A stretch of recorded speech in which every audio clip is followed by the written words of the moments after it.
and my talk is, as Akish said already, about the PDF library HexaPDF implemented in Ruby. I will cover the following points. Why did I choose Ruby as the language to implement the library in? Then I will talk a little bit about why I implemented HexaPDF at all. Then I will talk about the technical aspects, how parsing works, the object model, serializing, the encryption, and document layout engine. And finally, I will talk a little bit about some optimizations I did to make the library fast and memory conscious, as well as some general design decisions I tried to follow while implementing the PDF specification. So why did I choose Ruby? Ruby is my language of choice for my side projects and has been so for the past 20 odd years. It is an interpreted language, so it has a fast development and feedback loop. And it also has a very, very great syntax. It is very easy to read, as we'll see in the coming slides. Another reason was that there was no existing feature-complete pure Ruby PDF library available for Ruby. There are some that can write PDFs, generate PDFs. There's some that can read or write, but no feature-complete library that can do or strives to do all that the PDF specification says. So HexaPDF started with a project of mine where I needed a PDF generation tool, and the go-to library in Ruby is called Brawn. When I tried to implement my thing, I found that Brawn was not really good enough and up to the job. So I thought, yeah, maybe there can be something better. And since I also had a desire to implement a complex publicly available specification, I had a look at the PDF specification, at the PDF 1.7 spec, and thought, yeah, that will do fine. Later on, I discovered that it's not just the PDF spec, but also multiple other things that need to be accounted for, but that came later. So that was another reason. And the third reason was that I wanted my next side project also be a commercial one.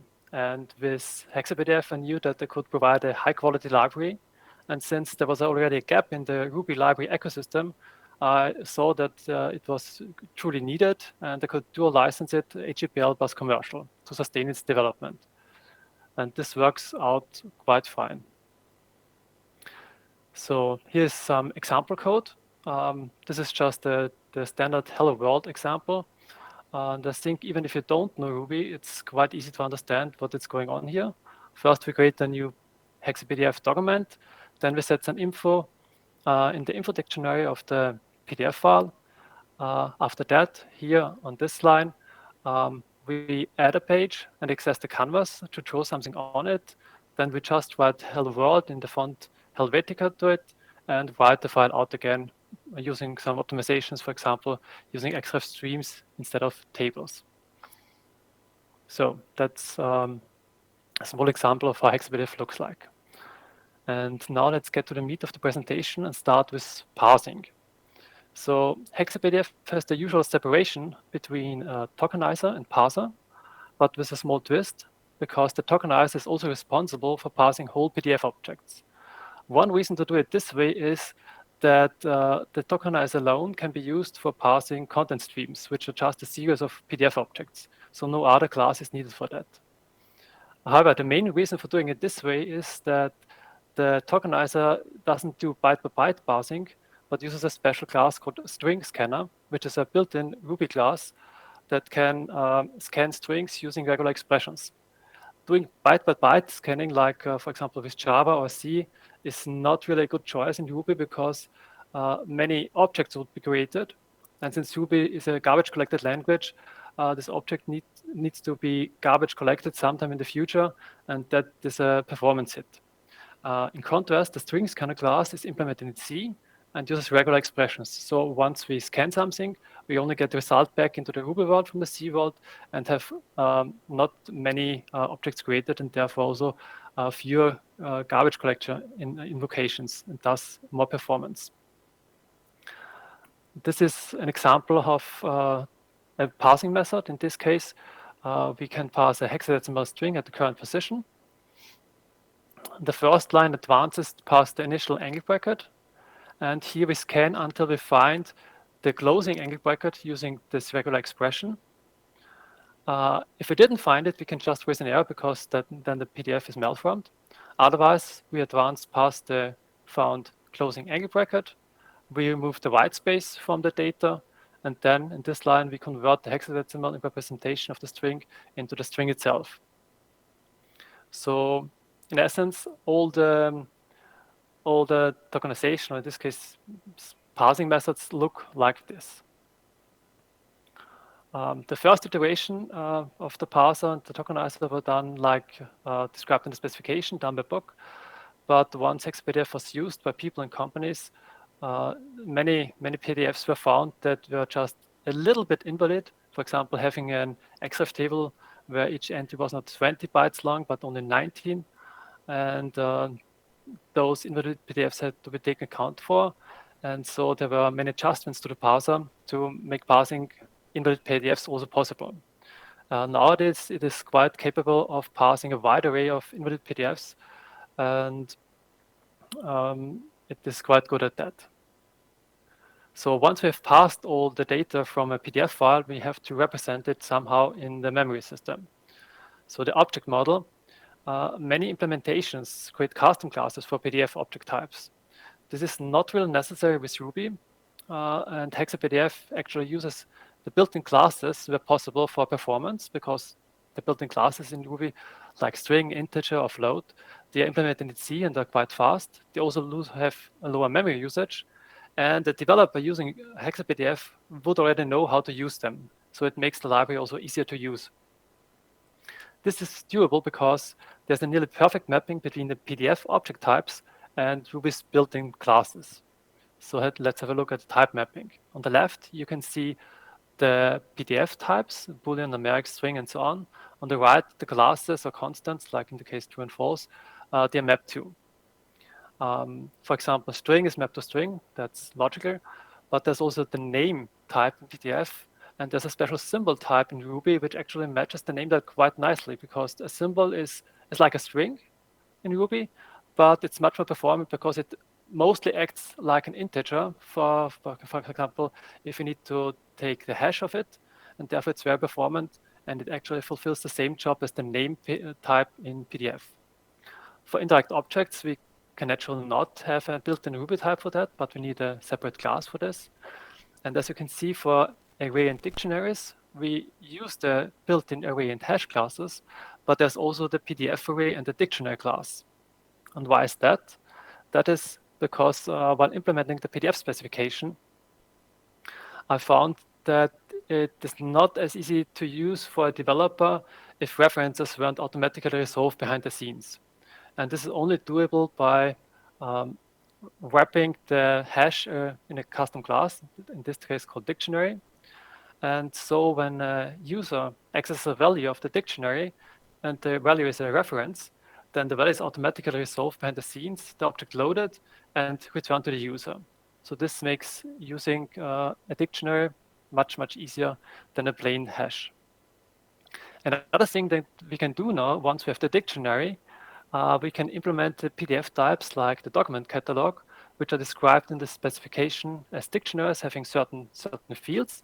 And HexaPDF actually includes DSL, small DSL, to define the field definitions. Let's have a look at how this looks like. So this is the trailer type implemented in HexaPDF. There are some convenience methods missing. This is just what I would write if I write it in the first go and not have anything special with it. So in this line, we have to define the type of this dictionary. In that case, it's called XX trailer, because a trailer doesn't have a type field and therefore doesn't have a PDF assigned type. So we just use a custom type here. And then we define all the fields of the trailer dictionary, like size, breadth, root, encrypt, info, ID, and XOF stream. And together with the field names, we can define the types. This is the second column here, and also additional properties, like whether the value has to be an indirect one, like in this one case, or whether it has to be a direct one, like here. And there are some other things like specifying a version, in which PDF version this was first available, or having a default value, and so on. that this can all be specified using the define field DCL method. So once we have these fields defined, we can make them work for us. One thing is doable because default values are specified in the PCF specification. And so if we have a dictionary type and there's a default value for a field, but the field value is actually unset for an object, we can just return the default value. So it's much better than to have the developer check whether the field is set and then use the default value. Another thing that can be done is basic object validation. We already know, for example, the type of a field. So if the field value doesn't have the correct type, we can throw out the validation error. In some cases, we can even autocorrect things. For example, if in the page tree some fields are incorrect, for example, the count of the pages or something like that, we can go through the page tree and correct those invalid entries. Another thing that we can do now is that we can convert values based on the field type. There is the PDF date field, which is actually stored as a string, but has a special format. And if we have a field that is a PDF date and the value is still a string, we can use that string, convert it according to the PDF specification to the correct date object and return that. So we don't actually need to return the string. We can convert it to the correct class and do that. What is also possible, as can be seen here in the root with the root key, we can convert a standard dictionary into a specific type class. So whenever the root value is accessed, it is checked whether it has already the correct class. In this case, it would be the catalog type class. And if not, it is automatically converted to this catalog type class so that the user has the convenience methods defined on the class available.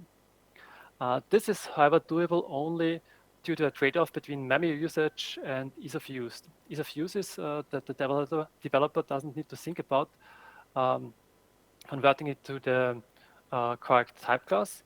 And memory usage is because we need to store the core data, the object number, the generation number, the value and the stream of the object inside a separate data structure. This is called HexaPDF PDF data.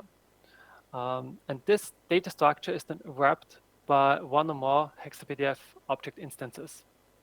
And doing it this way ensures that despite having multiple objects pointing to the same data, if one object changes something, it is represented by the others. So we won't get invalid data out of that.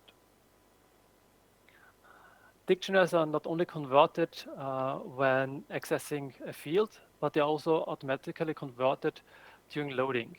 So whenever an indirect object is loaded from the PDF file, it may have a type field, it may have a subtype field, and subtype value. So we can use this information to automatically try to convert a dictionary that is loaded to the correct type without knowing anything else. For example, the catalog has a type of catalog. So if we find a dictionary that has a type field and the value of catalog, we can just use this information to convert it to the correct catalog class.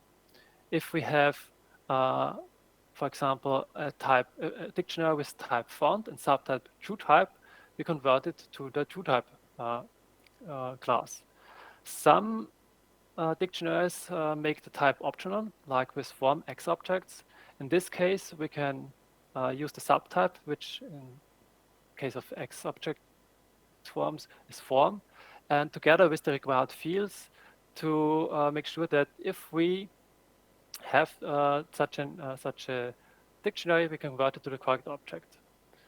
There's still a problem with false positives. For example, there's the artifact property list containing type page that is actually a correct artifact property list. But in case of this, HexaPDF would imply that this is a page object, while indeed it is not.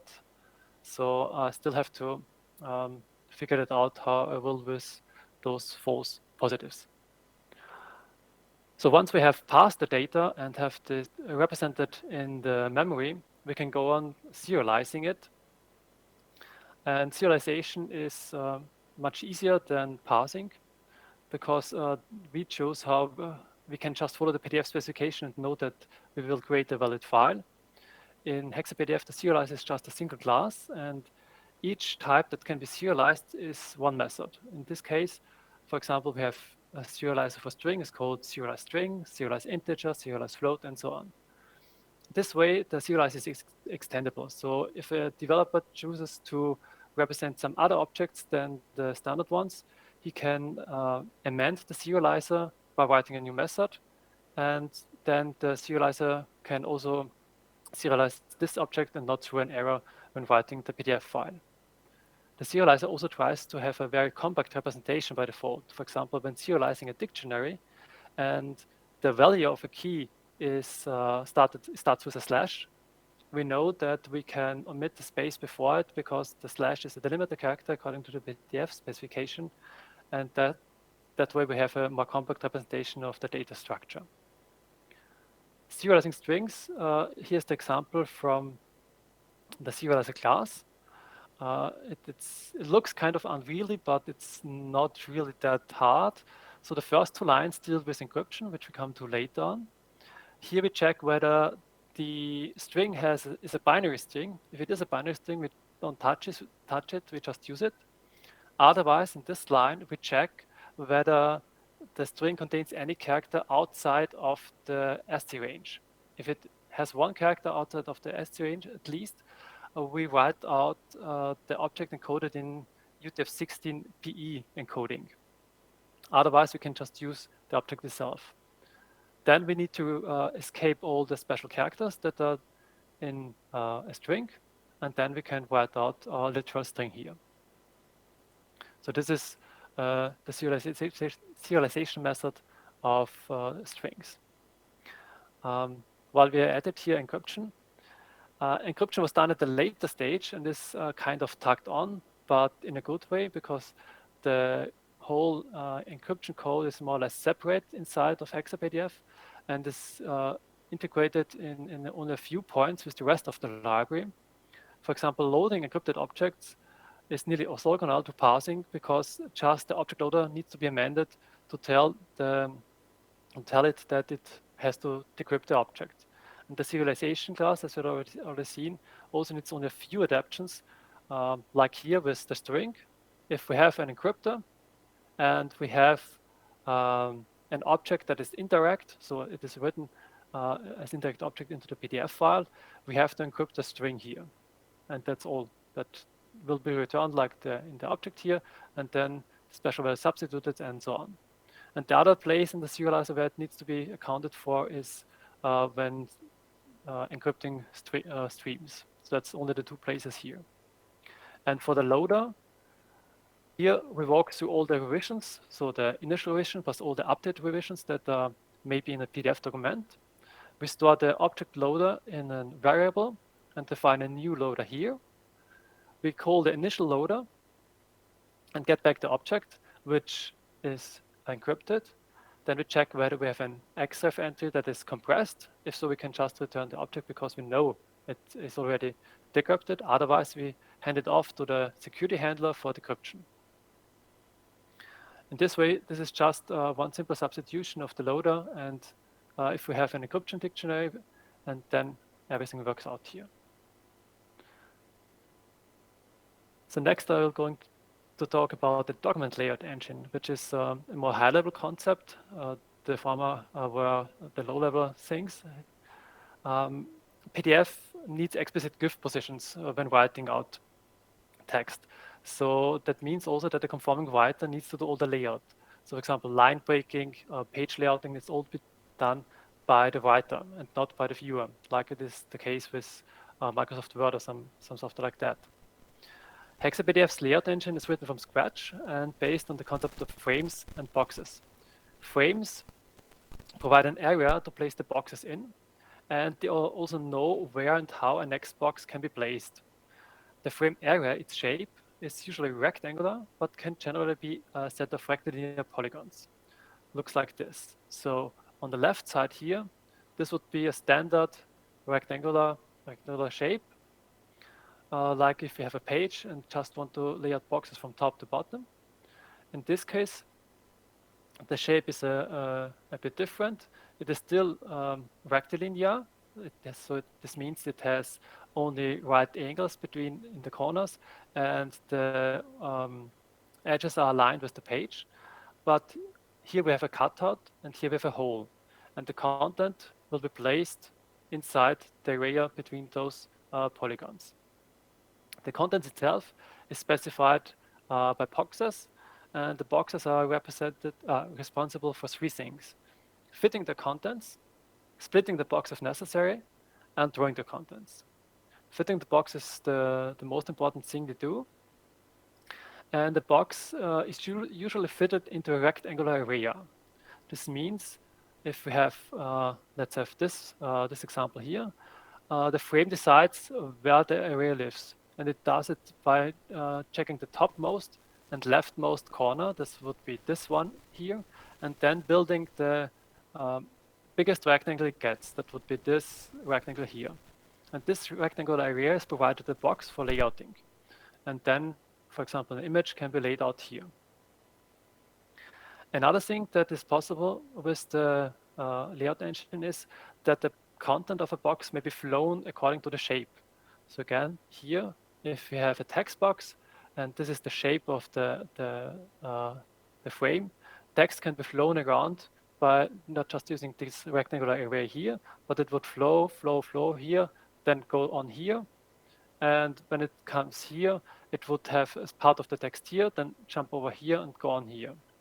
So since it knows the shape of the frame, it can adjust for that and place the content only where it is needed and where it is possible. This is possible because the text layout engine in HexaPDF can actually flow text inside not just a set of arbitrary rectilinear polygons, but arbitrary polygons at all. So have a look at how such a thing may look like when laid out. This is a small example having a few boxes. So the green backgrounds you see here are the areas of the boxes that they occupy. The first box that was placed in this on this page was this absolutely placed image here. It has a small padding and a border, and this is the margin around the image. This was placed first. When it was placed, the frame, after placement, the frame removed the area it occupies, so there was actually a hole inside it. And then the first paragraph gets placed here, and in the middle here we have actually a two-column layout. One column is here, the other column is here, and the content of the column is a list with 1, 2, and 3 items. The first item contains an image and a paragraph. The second item actually contains again a column box with 2 columns and some text in it. And the third item is here. Two things here are important. The first thing is that everything flows around that image. So no content is placed over the image or something like that. The text is flowing around the image, around the margin area here. The other thing is that the outer column here, as well as the inner column here, are of equal height. So the columns are balanced in both accounts, so that it is nice. It had a nicer layout. And finally, the last thing that was placed was this paragraph here, which, as you can see, the first part of the text goes here, then it jumps over here because there's still the margin of the absolutely placed image. So this is what the layout engine of HexaPDF can do at this point in time. So the final things I'm talking about are some optimizations and the general design. So one optimization I did was to reduce the memory usage, was to implement stream filters as a fiber pipeline. A fiber is a Ruby language construct that allows stopping and resuming codes of blocks. And this construct allows me to create this pipeline where we can pass in some chunk of data from one side, pass it through all the filters, and it comes out on the other side. So it is processed while it is piped in, which reduces the amount of memory needed for processing it. So we don't need to, for example, encrypt everything and then decode everything. We can just do this in one go. So this reduces the memory usage. Another thing I did was already said that, I tried to optimize the size of the serialized output. So smaller files is actually a good thing. And smaller files actually are faster for generation because we need less objects, less big objects, and that makes the whole thing also faster. The optimized text output is also such a thing.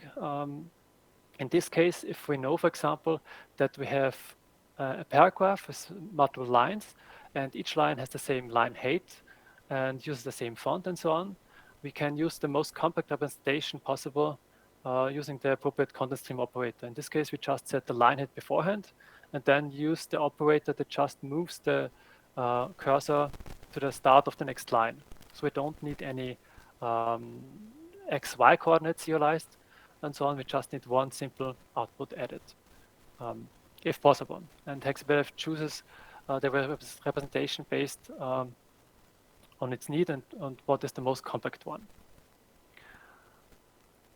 This all leads to some benchmarks I did with HexaPDF. In this case, it's a size optimization benchmark where HexaPDF is pitted against multiple different command line tools. HexaPDF has also a command line tool that can do the most common PDF manipulation things.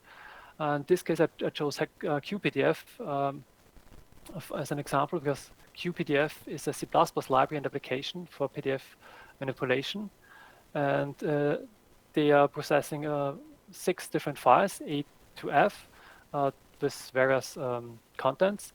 And one can see that HexaPDF is actually quite fast in doing the optimization here. So the goal is to get the lowest file size possible, which HexaPDF achieves in all cases. So HexaPDF wins in all cases in the count of file size. And the time it takes for HexaPDF is only about 1.5 or 2 times slower than the C++ implementation. So I think it's quite amazing that the Ruby implementation of a PDF library can actually compete with QPDF that is a C++ implementation. If you look at the C PDF, they are nearly the same time-wise, but HexaPDF has actually a lower memory usage here. So that's quite amazing. It was quite, I was quite surprised by this. And last, I will talk a little bit about the general design that I try to follow. The first thing is I try to make everything possible using a low-level interface, just having the object model itself and allowing nearly everything with that if, for example, something is not yet implemented in HexaPDF because it's still evolving. And when I implement a new thing, for example, outlines, I will add the PDF type classes that are needed. In case of outlines, that would be the outlines type itself and the class for the outline items. And then we already have the automatic validation and value conversion stuff free. And then we can add the convenience methods for easier usage. For example, when implementing the page tree, we would place the page tree manipulation methods in the class for the page tree node. For example, because page tree manipulation is rather complicated and you wouldn't want a user to do it. So we need some convenience methods for that, and that get placed best at the page tree class. And if there's no class that fits the needs, I normally create a new one and allow easy access via the main document object. So for example, there's a class that manages all the images in a document. And since there's no PDF type that does this, there's just a new class that can be accessed with the images method on the main PDF document object. And this one allows them to list all the images, create one, add one, and so on. And the last thing I strived to follow from the start was that everything in HexaPDF is extendable and exchangeable, where possible and useful. As you have already seen, the PDF types themselves are implemented. This is just implementing the type itself. And if we go back some here, whoops, where is it? Here on the last line, when we implement the trailer here, we can register it with the configuration system in the object type met configuration value, and say that the name xxtrailer is associated with this type class. And doing it this way, a developer can just add type classes on their own, and they would be used by HexaPDF as if it were a built-in type class. It is even possible to just redefine the trailer type class by assigning it a new value, so a developer can choose to do that if he needs to. This is the general design I follow, because HexaPDF has been in development since 2014 and is still not finished with all the things the PDF specification allows one to do with it. So if a developer finds something that he needs urgently, he can do it themselves, because I tried to model the library to make it as easy as possible to do this.